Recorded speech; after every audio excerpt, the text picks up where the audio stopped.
Olá, muito boa noite. Boa noite, professora. Boa noite. Seja bem-vinda. Pode falar, a palavra é sua. Muito obrigada, Fábio, por essa aula que você deu para a gente, maravilhosa, com essas imagens lindíssimas, né? Tanto conhecimento desperdiçado, né? Tanta coisa que a gente tem para aprender sobre o mundo e tanto que a gente ignora. Eu queria começar agradecendo o convite. Para mim é um imenso prazer estar aqui no evento. Gostaria de parabenizar Fábio pela sua, digamos, tenacidade, né, em manter o evento diante do contexto que a gente está vivendo, mas também pela regularidade do evento. Não é fácil fazer um evento dessa natureza, ainda mais hoje em dia, já está na 6ª edição. Parabenizar toda a equipe, né? Acho que por trás de um evento desses tem muita gente envolvida, e a gente aqui está já estabelecendo um diálogo há alguns anos, né? Sobretudo eu e Fábio, né? A partir dos nossos grupos de pesquisa. Então, o que eu trouxe para mostrar hoje para vocês, e eu vou tentar aqui daqui a pouco, com a ajuda do pessoal do apoio, partilhar os meus slides, é muito mais mostrar a nossa experiência em ensino, pesquisa e extensão aqui na UNILA, né, a partir do Maloca, e menos as reflexões, né? A gente tem publicado diversos artigos aí ao longo dos últimos 10 anos, onde aí as reflexões podem ser conferidas, né, com mais vagar, né? Então eu quis aproveitar uma exposição como essa, né, à distância, que eu acho tão difícil, né? Eu sinto muita falta do olho no olho, né, do abraço das pessoas, de ver o público, né? Então eu quis aproveitar também essa mídia para mostrar algumas imagens e falar um pouco mais da nossa prática, que ela alimenta a teoria, que volta para a prática, e a gente faz dessa maneira aí o tempo todo. Então, vamos ver aqui se eu vou ser bem sucedida para partilhar a minha tela com vocês. Eu vou iniciar aqui a minha apresentação. Antes de entrar nas nossas atividades aqui na UNILA, né? Eu cheguei na UNILA em 2012, como primeira professora do curso de arquitetura, né, de uma universidade tão singular. Já vou contar um pouco sobre essa história, mas vinda de Cabo Verde, onde eu morei e trabalhei aí por alguns anos, né, antes de voltar para o Brasil e me dedicar a essa virada para a América Latina, né, o que eu venho chamando e defendendo ao longo da minha trajetória como esses diálogos do Sul, que eu acho tão necessários e possíveis, né? Lá em Cabo Verde, eu, junto com a Patia Naori, que é a minha parceira, né? Parceira também de vida, né? de projetos, de reflexões, nós estávamos ali com a missão de implantar o Centro de Investigação e Desenvolvimento Local da Universidade de Cabo Verde, e é importante contextualizar também que, assim como a UNILA era uma universidade nova, a UniCV, ela também é a primeira universidade pública no país e foi criada em 2006, não é? E eu chego no início de 2009 e a gente vai implantar o primeiro centro de investigação da UniCV. E aí, claro, né, a primeira missão, não é? A gente tenta adquirir alguns livros, né, fazer a biblioteca desse centro de investigação, e é quando a gente já se depara com uma primeira questão, né, que é muito difícil, né, livros que debatam, sobretudo um debate mais contemporâneo, arquitetura e cidades africanas, igualmente cidades africanas do período antes da chegada dos europeus, Quando existem aí em número razoável, boa literatura, elas estão em inglês ou em francês, e são poucas, né, em português. Nos últimos anos, algumas edições têm sido publicadas, né, em Portugal, em língua portuguesa, mas, curiosamente, mas não será casual, é uma investigação, né, e publicações que sempre optam por um período que vai até 1975, né? Então, é muito raro o material produzido em português sobre esses temas, né, pós o período, né, as independências dos países. Por outro lado, o fato de existir alguma publicação nem sempre é interessante, porque a gente vem trabalhando numa perspectiva, né, nesse momento aqui, a partir da América Latina, eu tenho absorvido, né, e usado como ferramenta o pensamento decolonial, mas, claro, que ele tem uma familiaridade dessa minha trajetória que vem de Cabo Verde, a partir do pós-colonial, de uma perspectiva crítica aí, que refuta, então, uma racionalidade eurocêntrica, que é muito comum também nas universidades africanas, assim como é no Brasil e no mundo todo, não é?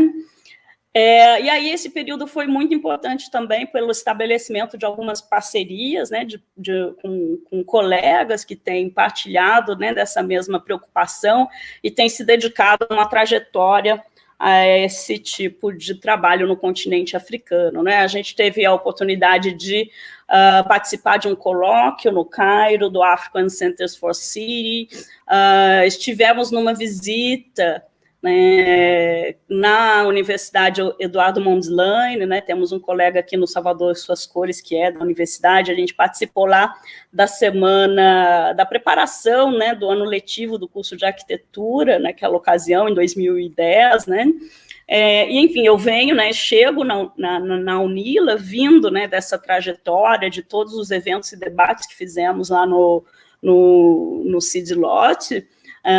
Inclusive, até hoje, algumas produções vão ser lançadas só agora, né?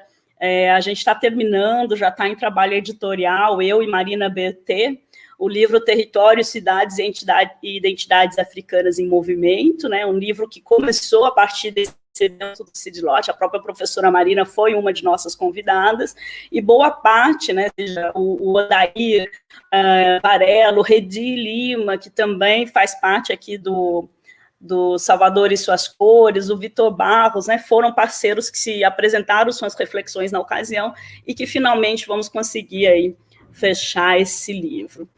Para além da UniCV, eu também participei de outros projetos fora da universidade, né, seja um trabalho muito importante que a gente fez sobre as áreas protegidas e as questões de gênero, né, e o PDM, né, o Plano Municipal aí de São Felipe, na Ilha do Fogo, e especialmente aí uma exposição onde a gente faz toda uma crítica com relação ao material utilizado na construção civil, o impacto ambiental disso, criminalização da pobreza, não é? Enfim, para quem quiser acompanhar, depois, ao longo do debate, eu faculto esses links para o pessoal colocar no chat. Eu só queria, como a minha internet está muito instável, né, queria confirmar se vocês estão me ouvindo bem, se alguém puder me dar um retorno.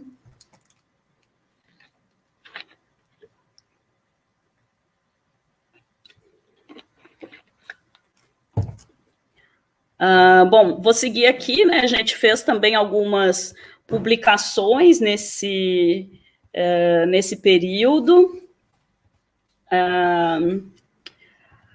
Alguns já estão publicadas, né, algumas delas já estão publicadas, como é o caso do Rogue Urbanism, publicado na África do Sul. A gente fez um capítulo sobre a urbanidade, Islands Urbanity, agora não vou conseguir traduzir, mas era sobre a questão específica, né, de Cabo Verde. Essa coleção que está muito bonita, que deve ficar pronta, já foi feito o lançamento, mas o material físico deve ser lançado muito em breve por uma editora na Alemanha, né, sobre arquitetura, o Guia de Arquitetura da África Subsaariana. A gente também publicou, eu, no caso, junto com Tatiana Ori, um capítulo sobre arquitetura contemporânea em Cabo Verde, e finalmente, né, depois de 10 anos trabalhando no panorama da arquitetura habitacional em Cabo Verde, né, acho que é um trabalho muito rico, a gente está conseguindo fechar esse livro e acreditamos aí que mais uns 2, 3 meses teremos ele na versão e-book, né? Então, eu venho para a UNILA, né, já com todo um debate sobre a questão, né, do lugar, da onde a gente fala, para quem a gente fala, para quem a gente faz arquitetura, né, como é que a gente faz um debate a partir das condições locais, mas também a partir de uma possibilidade de transformação das condições locais, né, para que as pessoas possam morar em melhores condições, né? E aí eu venho para o Brasil, para a UNILA, né, que é um projeto de universidade muito singular, nem todo mundo conhece, e eu recomendo, né, que depois vocês deem uma olhada. É uma Universidade Federal da Integração Latino-Americana. Ela foi fundada em 2010, né, dentro de um escopo aí do governo federal brasileiro de algumas universidades que poderiam fomentar a integração dos povos, né, via partilha de conhecimento. Nós temos uma universidade prima, que é a Unilab, né, que talvez vocês conheçam um pouco mais, que é a Universidade Federal Luso-Afro-Brasileira, que tem campus, né, no Ceará e na Bahia, e aqui na UNILA a gente fica na tríplice fronteira, né, em Foz do Iguaçu, que é Brasil, Argentina e Paraguai, né? Coloco aí na tela de propósito, né, 2 temas que nos são centrais, né, que guiam, acho, as nossas ações e reflexões aqui na UNILA, tanto a América Invertida, do artista uruguaio Joaquim Torres Garcia, né, o nosso norte ao sul, né, e uma notícia aí da manifestação de estudantes em Córdoba, em 1918, que depois vai culminar na reforma de Córdoba, que é um grande debate aí latino-americano, de uma universidade, né, popular, que sirva para atender as demandas, né, vindas da sociedade, que não seja vinculada ao lucro, né, que seja inclusiva, né, que seja para a classe trabalhadora, né? Então acho que a gente está nessa perspectiva e está nessa luta, e a gente não desvincula a nossa pesquisa, o grupo de pesquisa e os temas que a gente escolhe dessas lutas, né? Porque quando a gente escolhe trabalhar com essas arquiteturas invisibilizadas, a gente está fazendo uma escolha política, né? E eu chego na UNILA sem saber, não sabia disso, fiz um edital para professor visitante à distância, imediatamente me apaixonei pelo projeto de UNILA, e quando postulei para a vaga, justamente eu não me via em outra universidade brasileira que não fosse uma universidade como essa, voltada, né, para a integração solidária da América Latina.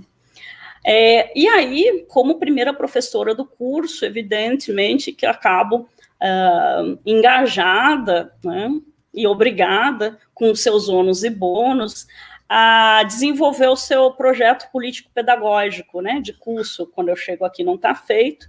E aí a grande pergunta, né, nesse desenvolvimento de projeto de curso é como que a nossa área, né, como que a arquitetura e o urbanismo, né, pode colaborar para uma melhoria da qualidade de vida, né, do espaço construído e habitado no Brasil, mas, sobretudo, na América Latina, né, na medida em que eu estou numa universidade que tem essa especificidade. Então, como é que um curso como esse pode responder às especificidades desse continente, tendo sempre no horizonte que a superação dessas desigualdades, né, elas passam pela superação do patriarcado racista capitalista.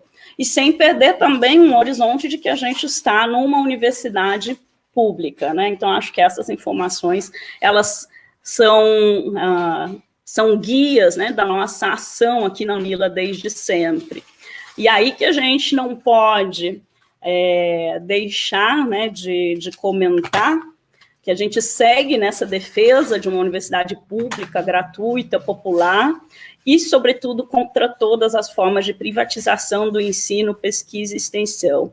E aí eu peço licença para fazer um pequeno parênteses, porque a gente não vive em condições, muito menos neste momento, né, ideais, né, dentro de um laboratório, e a gente, neste momento, está sofrendo um ataque brutal do capital, com a pressão sobre os docentes para a implantação do ensino à distância, né? Então, acho que é muito importante a gente problematizar isso quando a gente está falando de comunidades, né, de falar de uma arquitetura afro-brasileira, de falar de uma relação com a sociedade. Isso não se faz à distância, né? É impossível criar laços de confiança, entender o que a comunidade quer, né, partilhar os seus anseios e construir um futuro comum sem a presença, né?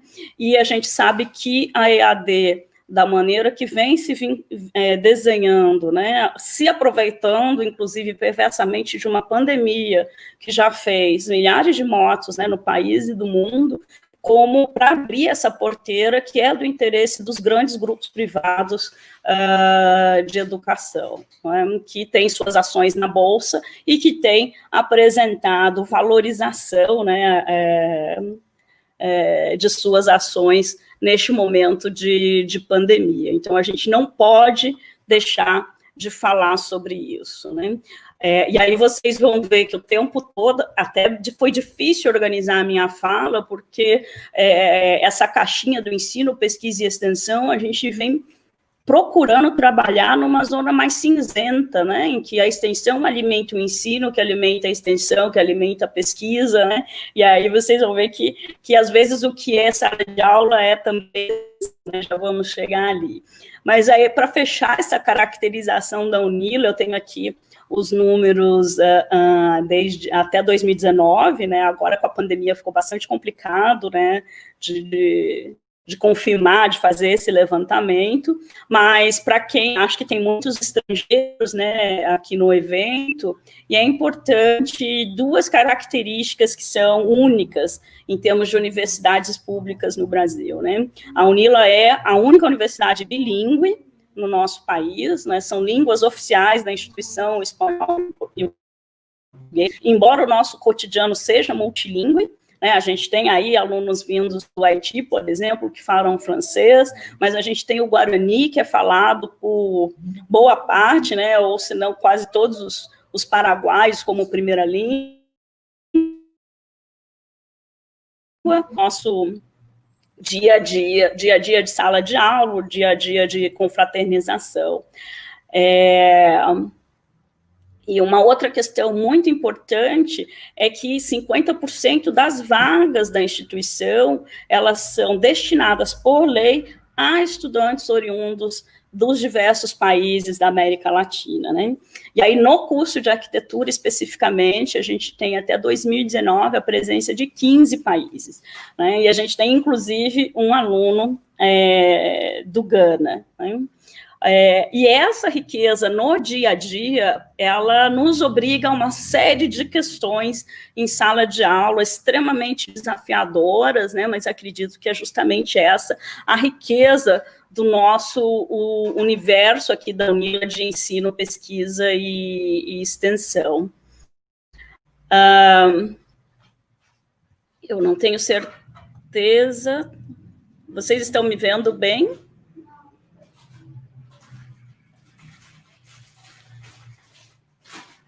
Alguém poderia me dar? Sim, professora.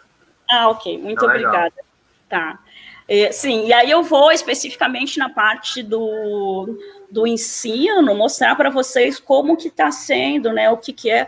Essas duas disciplinas especificamente são disciplinas curriculares no nosso curso, são optativas, né, mas elas fazem parte da nossa matriz curricular, a arquitetura afro-brasileiras e a arquitetura e cidades africanas. Essas duas disciplinas têm sido ministradas por mim, e as duas tiveram até hoje já 2 edições, né? Lembrando que são disciplinas ofertadas aí já mais próximo da metade do curso para o final do curso, e, portanto, né, a gente não havia necessidade de ministrá-las até que a primeira turma concluísse, né, se chegasse na segunda metade do curso. Esse é um dos motivos por termos ofertado 2 vezes até hoje, mas existe também uma outra questão, como vocês vão ver, não dá para a gente não falar do contexto atual, do contexto de restrição orçamentária da educação pública no Brasil,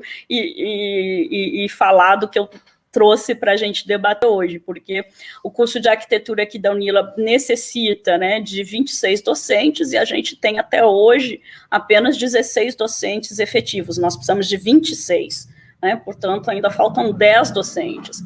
Com a aprovação da PEC, dos gastos, né, do teto dos gastos, e a proibição de fazer concurso público no país nos próximos 20 anos, não sabemos ainda qual vai ser nem o futuro da Unila, né, muito menos o futuro dessas disciplinas e, infelizmente, o futuro da própria universidade pública brasileira, né. E aí a gente tem, com esse corpo docente ainda incompleto, a gente tem priorizado ministrar as disciplinas obrigatórias, e nem sempre conseguimos ministrar as disciplinas optativas, né? Então, por isso, elas tiveram 2 edições até hoje.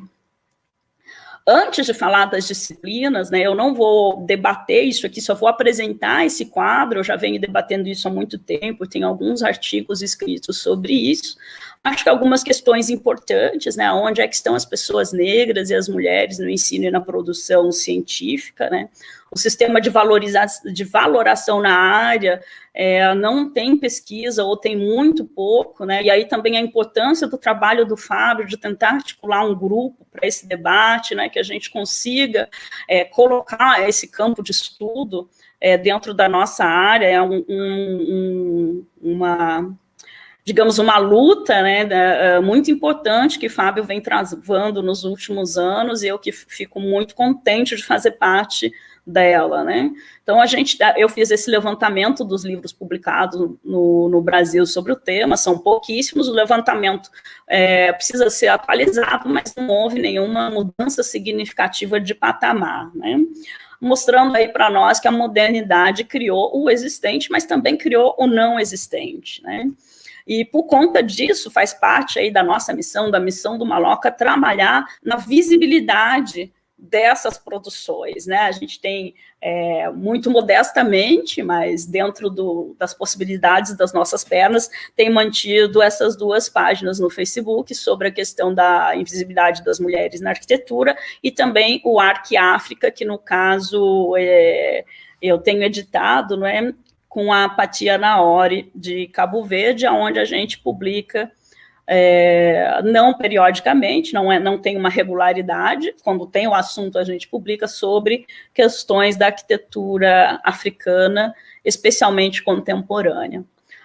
Isso também é um levantamento antigo, né, que eu venho fazendo, um debate, que inclusive foi um debate que eu trouxe quando eu fiz o meu concurso para efetivo na Unila. Está aí foto do Fábio Velame, né, com quem a gente tem dialogado já há alguns anos. Fábio está colaborando justamente com esse debate sobre as árvores na arquitetura dos terreiros, agora num trabalho que a gente está fechando para ser lançado em breve, já vou chegar e falar sobre ele, mas claro que eu queria também dar uma passadinha na ausência dos bens arquitetônicos tombados pelo IPHAN, na ausência, né, de uma valorização enquanto patrimônio a ser valorado pelas futuras gerações, né, de profissionais no Brasil, como está ausente a arquitetura afrodescendente dessa. Não estou dizendo que a política de patrimonialização resolveria isso, mas é muito brutal a mudança, os números, né? De 1%, a gente deve dizer que todos esses bens tombados, eles vieram depois da Constituição brasileira, que de fato deu um avanço no sentido de uma compreensão, que é o patrimônio arquitetônico, mas depois de 30 anos da Constituinte ainda é muito lento, né, rever os 70 anos de perspectiva de patrimônio pautado especialmente na visão daqueles modernistas que iniciaram o debate nos anos 30 e 40, né? Bom, aqui estão as ementas, são as ementas que estão no PPC do curso de arquitetura, né, com o que vai tratar a disciplina de arquitetura brasileiras e os seus objetivos. Só um minuto.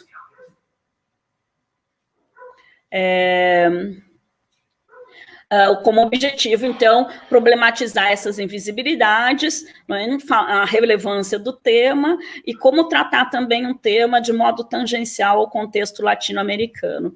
E aí eu vou colocar para vocês os temas que eu abordei daí no meu plano de ensino, né, buscando traduzir a ementa e os objetivos previstos no PPC, né? Então, a gente trabalha relações étnico-raciais, genealogia africana na arquitetura popular brasileira, a gente puxa o debate também para as relações étnico-raciais na América Latina, né?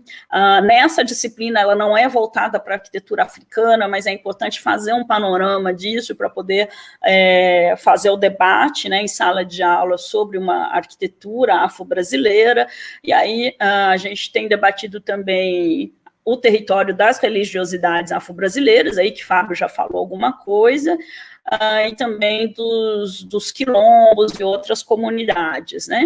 E aí vocês vão ver como isso está bastante amparado num diálogo indiscernível da pesquisa com a extensão, a gente não está, e acho rico que assim seja, que a gente insista, né, inclusive por conta do preceito constitucional da tríade de ensino, pesquisa e extensão, previsto na Constituição brasileira, né? Então, assim, na edição da disciplina de 2014, né, eu estou mostrando aqui o trabalho final. Foram feitos 2 pôsteres, né, que foram expostos publicamente, né, nesse trabalho da gente dar de visibilidade aos temas, a gente procura expor, seja num ambiente público da própria universidade, ou seja em algum outro espaço na cidade. Nesse caso, essa disciplina teve uma relação profunda com 2 projetos de extensão que foram contemporâneos, um era o Cartografias do Devia no Quilombo Apepu, né, que aí alimentou as reflexões apresentadas por esse grupo de estudantes, né, que fizeram digamos, uma genealogia, né, como é que houve uma transformação dessa moradia que sai ali da região de regiões africanas e como é que talvez ainda tenha algumas reminiscências nos hábitos de morar e construir dessa população quilombola, que é aqui vizinha a Foz do Iguaçu, a 20 quilômetros aqui do centro de Foz do Iguaçu, mas é no outro município, em São Miguel Iguaçu, né? Então, eles vão tratar lembrando que são disciplinas da graduação, né? A gente tem isso na graduação, né, e não na pós-graduação, porque a gente, inclusive, nem tem uma pós-graduação em arquitetura ainda na UNILA. Esse era o outro pôster. Então, teve um mais vinculado ao debate da questão quilombola, e o outro pôster que tem a ver com a questão dos terreiros, né? E tem uma questão muito bonita neste projeto em específico, né? Porque um dos alunos que me procurou, que é religioso, ele me veio com uma demanda de que as comunidades de axé de Foz do Iguaçu estavam querendo ser mapeadas, né? Porque elas gostariam de ter visibilidade e não tem aqui na fronteira, né? Então, a gente foi estabelecendo um diálogo o tempo todo para a disciplina e para o projeto deste mapeamento dos terreiros em Foz do Iguaçu, que são cerca de 20, que para o tamanho da cidade é um número muito interessante, e esse aluno hoje em dia é pesquisador do Maloca. Eu tive a oportunidade de orientar o TCC dele, ele é da antropologia, isso também é muito bacana, como é que a UNILA também, de alguma maneira, permite os trânsitos interdisciplinares dos estudantes também, né?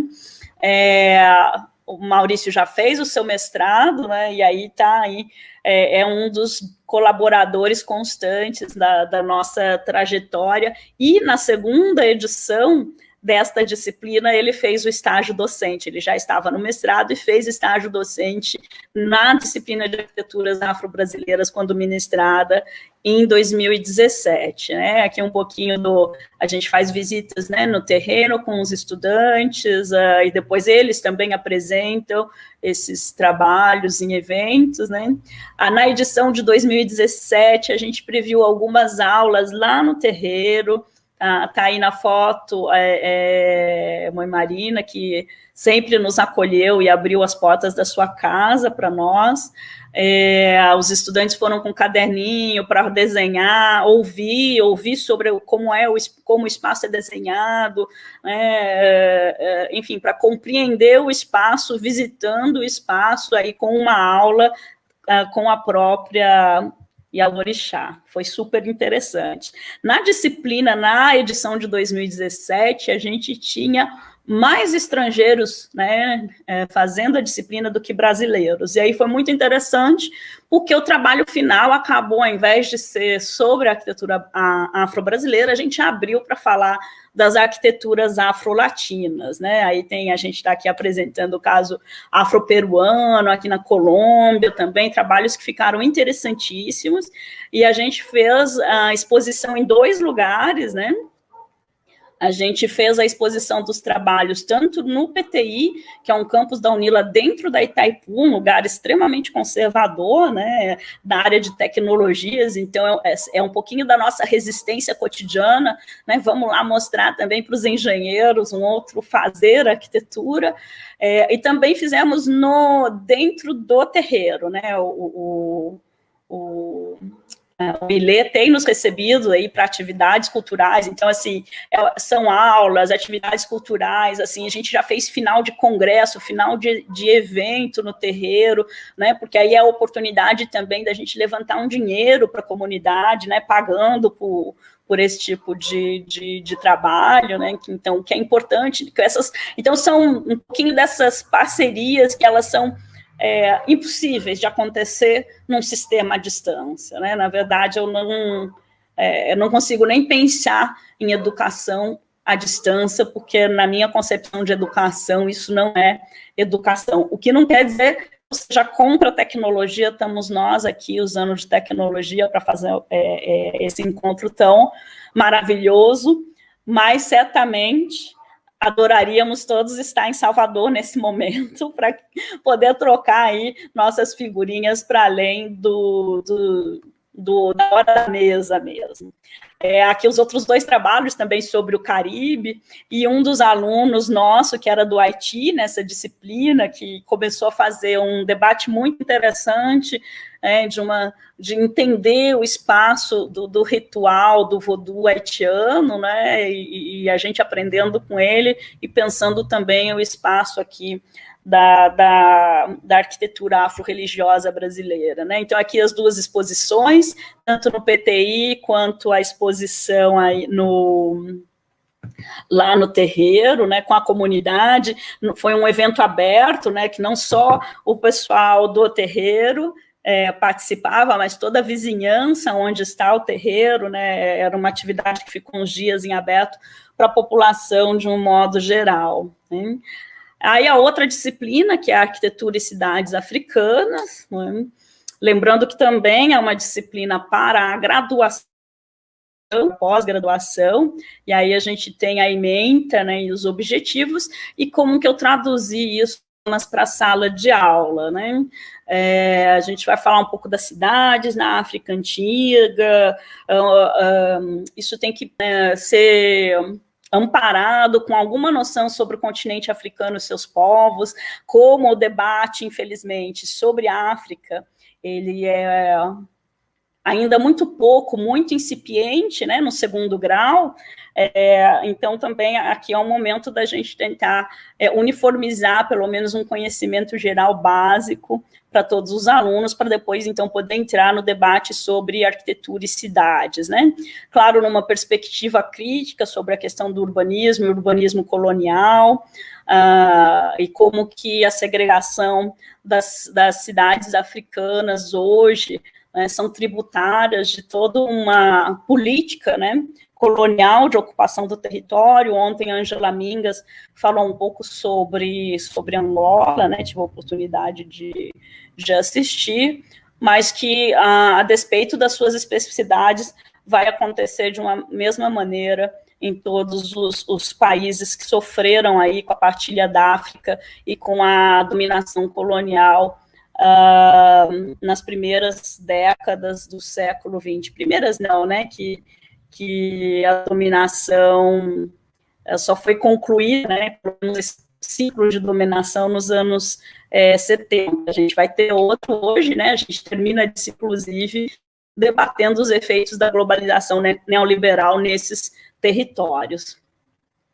Bom, nessa primeira edição a gente fez outra exposição, mais uma vez com essa perspectiva de dar ao público, né, partilhar com o público o conhecimento que a gente vai produzindo e o acervo, né, porque tudo isso é acervo, e aí está mais uma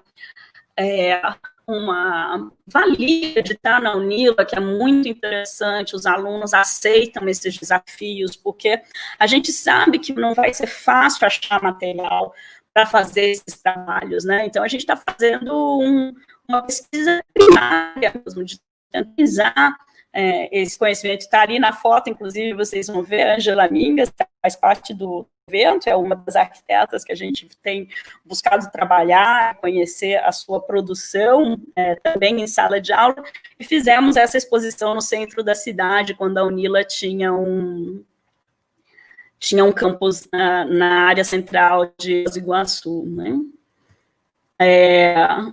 Aí virou a página que chama Arquiáfrica, que eu e Pati Anaori alimentamos hoje em dia, né? Depois vocês podem curtir, visitar, eu acho que tem um material ali bem interessante. E essa disciplina, daí na edição de 2018, eu adicionei mais uma dificuldade, né? É sempre muito divertido, porque a gente encara os desafios e problematiza em Israel, né? Porque se já foi difícil na primeira edição apresentar arquitetos contemporâneos africanos, porque é difícil achar material, sobretudo, né, em português e em espanhol, que são as línguas predominantes, né, dos alunos da graduação, eu adicionei ali mais uma pitada de dificuldade nessa segunda edição, e as mulheres, né? Então, o trabalho de arquitetas africanas, contemporâneas, e também com recorte de classe, que preferencialmente não reproduzissem a arquitetura, digamos, mainstream, né? E aí conhecemos o trabalho de mulheres arquitetas, né, incríveis,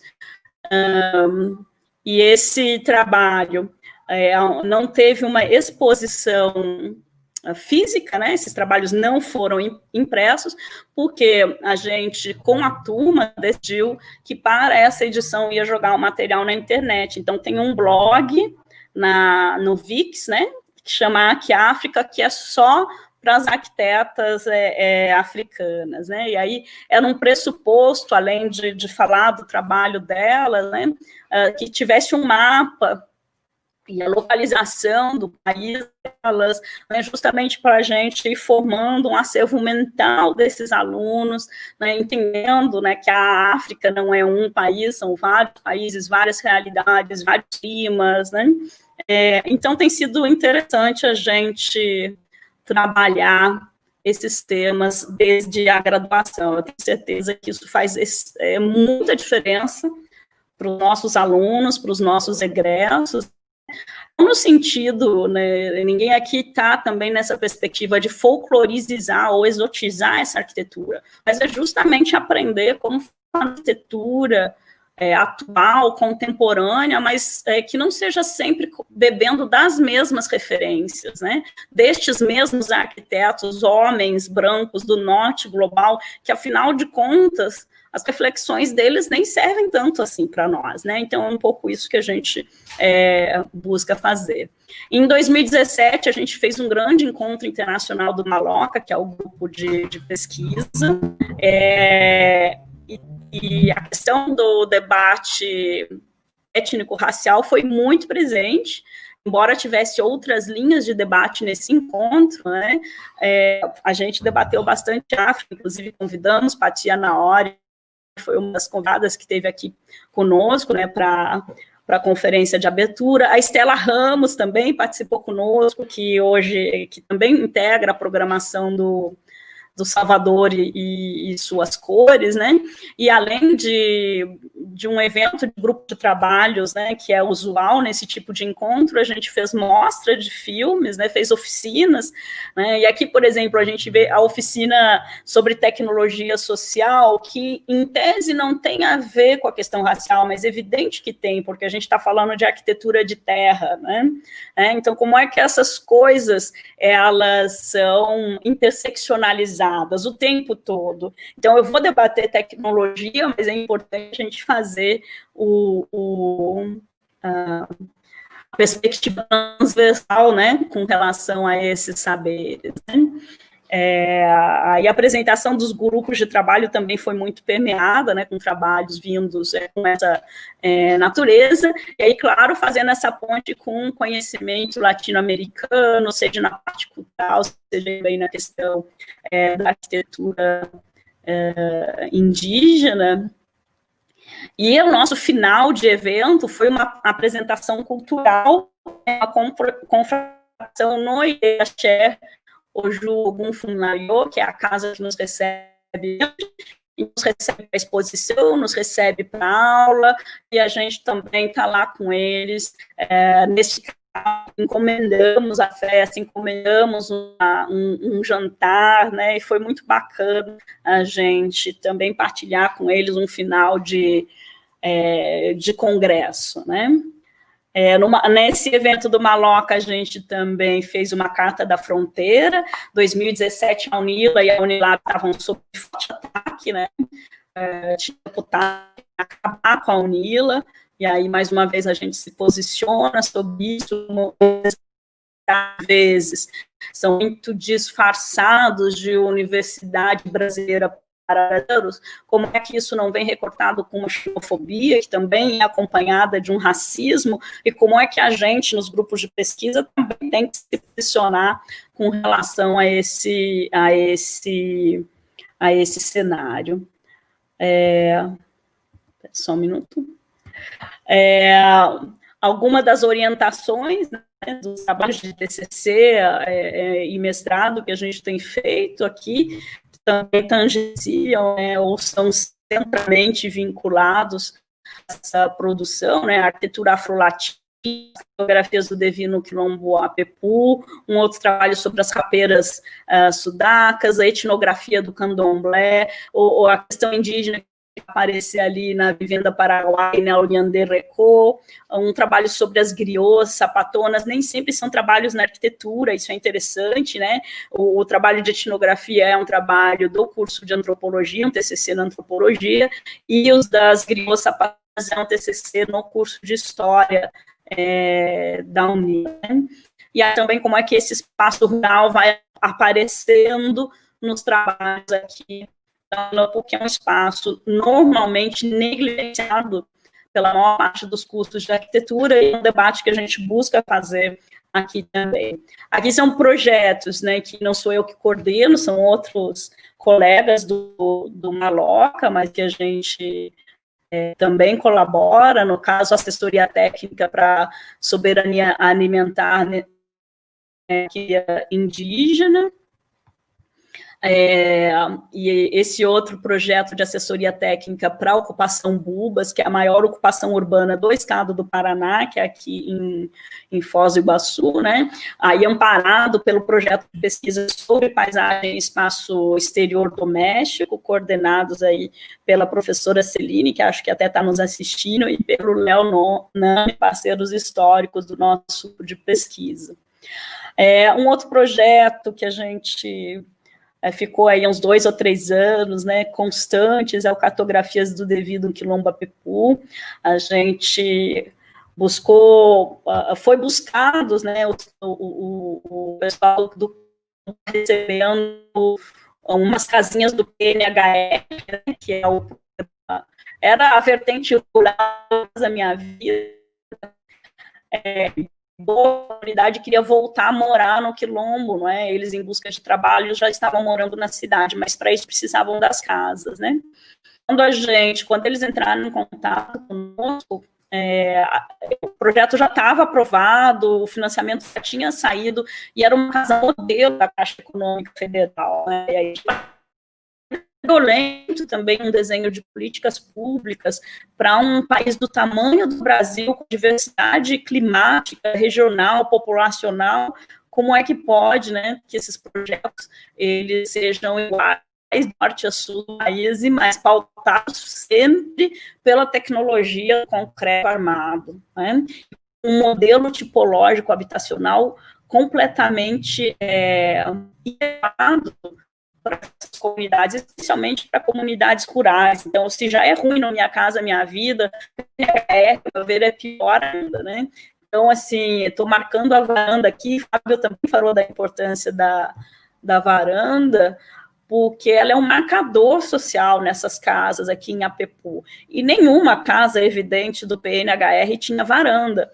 Então, a nossa ideia é, tudo bem, façam a casa assim que saiu, fizer a medição e for aprovada, a gente entra com essa estratégia para mudar, né? Pediu, não veio dinheiro, as casas nunca apareceram, a gente começou a trabalhar com eles também no sentido de dar um curso de capacitação de arquitetura em terra, né, para que a gente pudesse construir a casa sem depender tanto da parte de financiamento da Caixa e com os materiais disponíveis localmente, mas isso ainda não avançou, né, sobretudo agora num cenário de Covid, né, que a gente teve forçosamente que parar esse debate, né.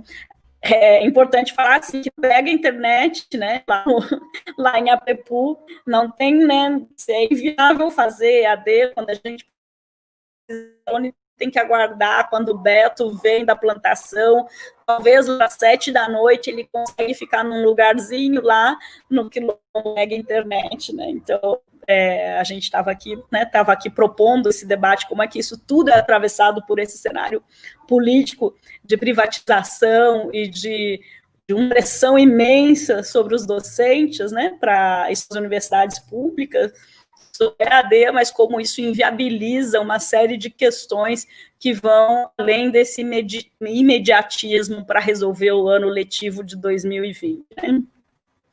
E uma foto aqui em homenagem à dona Aurora, que nos deu recentemente e que foi sempre muito generosa conosco da universidade, né? E aí, com o resultado desse projeto, a gente fez uma cartilha, né, do direito ao território no Quilombo Apepu, e não vou contar toda a história, mas a cartilha não foi aprovada para publicação pela editora da Unila, e, entre outras coisas, por um critério muito idiota, ao meu ver, porque ela tinha 24 páginas, e o mínimo que a editora aceita é 30 páginas. Eu estou falando isso como anedota, mas é para a gente ver como, muitas vezes, as ferramentas de exclusão de determinados saberes da universidade são pautadas por regulamentações, né? Como é que a gente se apegar regulamentos de maneira muito positivista, a gente está necessariamente fazendo a exclusão de saberes, e a gente sabe que, no fim das contas, é uma visão que se diz técnica, mas ela é extremamente política, né? E aí a gente, como existe uma perspectiva das casas do Quilombo Apepu deixarem de existir, né, porque eles vão receber casas novas mais cedo ou mais tarde, a gente tem trabalhado no teatro de uma etnoarquitetura também, que é um registro, né, a valorização das casas como elas são hoje em dia. Como a editora ela recusou a fazer a nossa cartilha do Quilombo, foi até, por outro lado, vendo um lado positivo nisso, muito bom, porque nos obrigou a inaugurar a série dos cadernos Maloca, e aí o número 1, então, é dedicado ao Quilombo Apepu, e a gente publicou como uma revista do Grupo Pesquisa, né, uma revista que serve para a popularização do conhecimento, uma revista não acadêmica, né? Depois aí vocês, eu divulgo aí no chat o Bizu do Maloca, e a gente está agora preparando no 2, vou falar disso, né? Chego aí.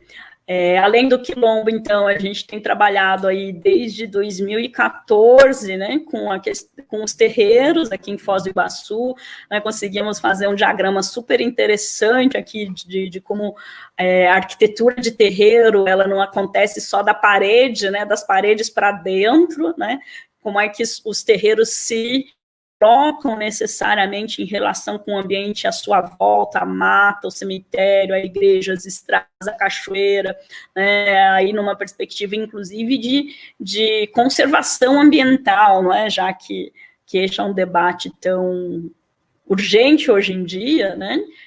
Como os terreiros de candomblé têm um papel importante também na preservação do ambiente. Acho que a Estela Ramos tem um debate muito interessante sobre isso, a partir dos bairros em Salvador, né, que a gente vem acompanhando o debate dela. E aí, finalmente, sentamos, né, nós, os arquitetos e o antropólogo, né, o Maurício, e começamos a tentar decifrar, né, e entender um dicionário de arquitetura específico, né, porque aí qual é o debate? A gente conhece tanto da arquitetura católica, né, os cursos de arquitetura gastam muito do seu currículo, e acho ótimo, existem coisas lindíssimas, né, na arquitetura barroca, arquitetura gótica, mas você parar para pensar, elas são arquiteturas religiosas, mas de uma única matriz religiosa, e como é que no Brasil a gente desconhece, ou sequer se apropria de um vocabulário, de uma arquitetura, digamos, afro-religiosa, né? Então, no sentido de reverter esse cenário, de tensionar, a gente está, né, desenvolvendo aí esse dicionário, que vai ser o número 2 do Caderno Maloca, e a gente tem aí a colaboração, né, do Fábio, que fez um texto para nós aí sobre a questão das árvores, né, a importância das árvores na configuração na arquitetura de terreiros. Está ficando assim bem bonitinho aqui, ainda um estudo, né, para essa capa, e deve ser lançado em março de 2021, né? Aguardem, que ele já está no forno. E aí já vou fechando, né? Esse aqui é um outro trabalho nosso que está no forno desde 2016.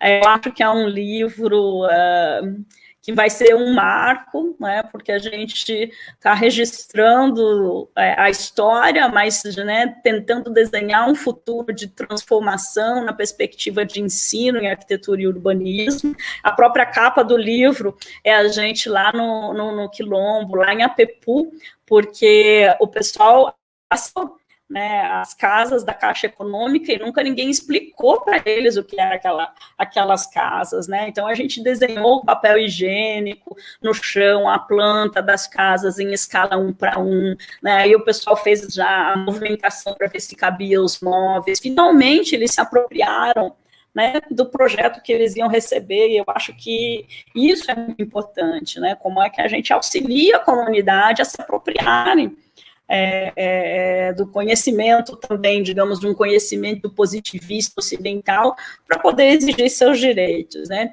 Mas é um livro sobre ensino, ele deve sair até agora, dezembro, ele já está na etapa final de diagramação, e aí tem alguns capítulos, né, que a gente dedica a esse debate, aí a Estela Ramos, que colabora com a gente, eu tenho um texto junto com a Joyce Beth, que também estava no encontro de 2017, arquiteta, né, que vem debatendo a questão racial na arquitetura e, sobretudo, nas cidades, e aí também texto meu sobre esse tema.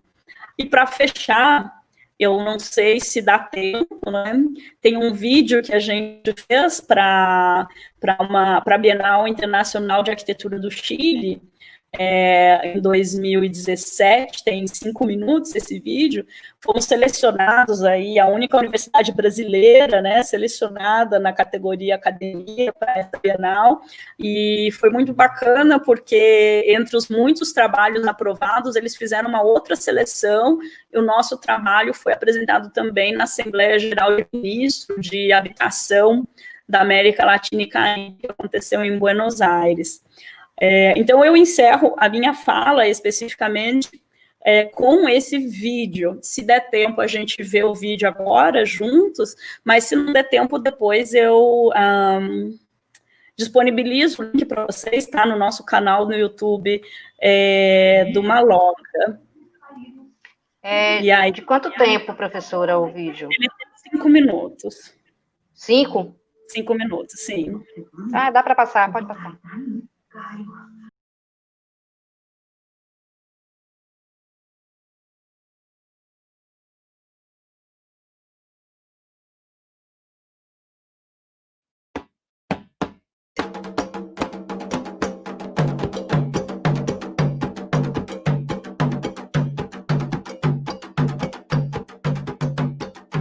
¿Sabías que muchas de las construcciones con tierra en América Latina son semejantes a algunas tecnologías constructivas africanas?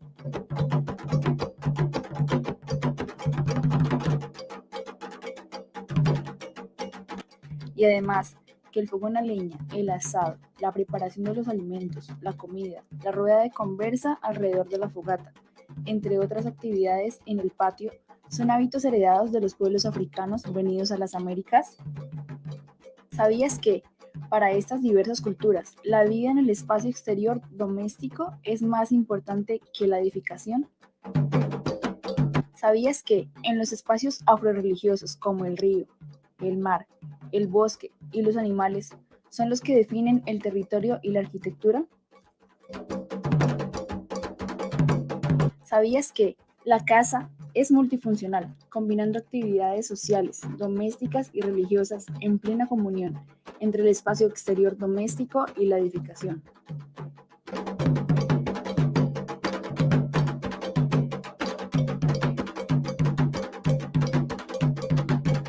Ile Asheu-Yu Ogun Funilayo es un terreiro de candomblé fundado por la sacerdocia y al orisha. Marina Galdino, en la década de 1980, en la ciudad de Foz de Iguazú, triple frontera entre Brasil, Argentina y Paraguay. Esa comunidad de matriz africana tiene la peculiaridad de ser formada por brasileños, paraguayos y argentinos. Este mapa nos muestra la distribución de la población afro, según los países de América Latina y el Caribe.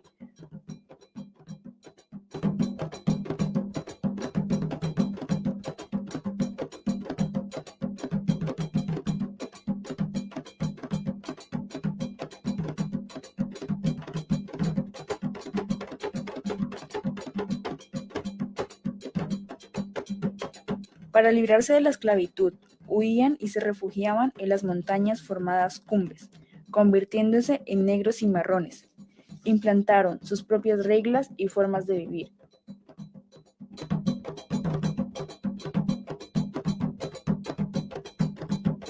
La fuga para los lugares remotos y aislados fue más allá de la cordillera andina, en dirección al Pacífico, creando espacios de subsistencia, autonomía y resistencia contra la opresión histórica de la esclavitud, colonialismo, patriarcado y actualmente el racismo, la opresión de grandes agentes económicos internacionales y concesiones de tierras continúan a explorar a las personas y bienes comunes.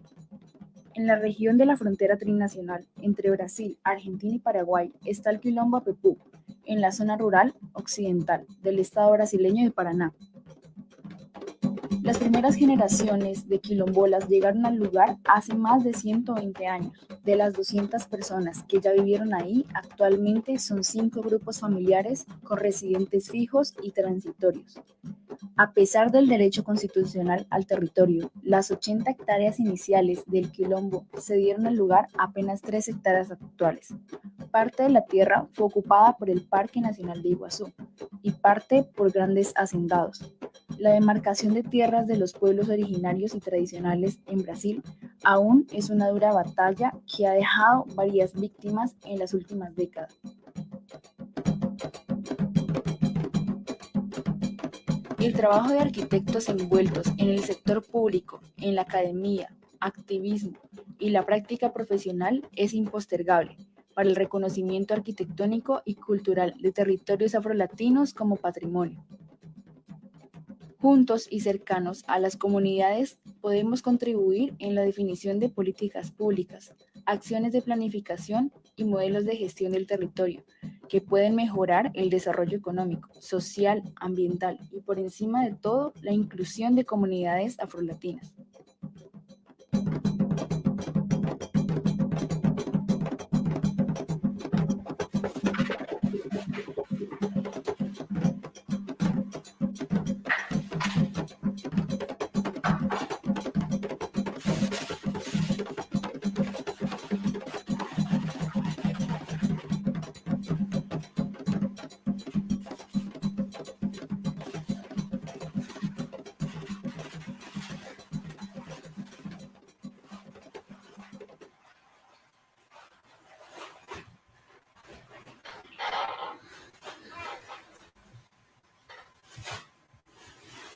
Bom, acho que com isso eu chego ao final da minha apresentação.